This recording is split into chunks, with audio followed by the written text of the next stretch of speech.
పూరా లోకల్. అసలు పేరుకే కాంగ్రెస్ ప్రభుత్వం నడుస్తున్నట్టుగా ఉంది. నడిపిస్తుందంతా బీఆర్ఎస్ సంబంధించినటువంటి మాజీ మంత్రులు.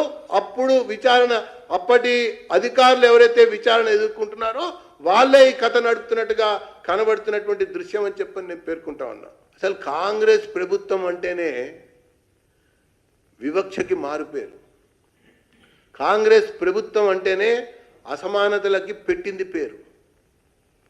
కాంగ్రెస్ యొక్క ప్రభుత్వ కాలంలోనే అనేక రకాల ఉద్యమాలకు అవకాశం కలిగింది. ఆ ప్రకారంగా తెలంగాణ రాష్ట్రం యొక్క ఉద్యమం కూడా ఊపిరి పోసుకుంది అన్నటువంటి విషయాన్ని నేను మనవి చేసుకుంటూ తెలియజేసుకుంటూ ముందుగా రేవంత్ రెడ్డి గారు ఆ కాంగ్రెస్ యొక్క చారిత్రక తప్పిదాలకి క్షమార్పణ చెప్పాలని చెప్పని భారతీయ జనతా పార్టీ డిమాండ్ చేస్తోంది.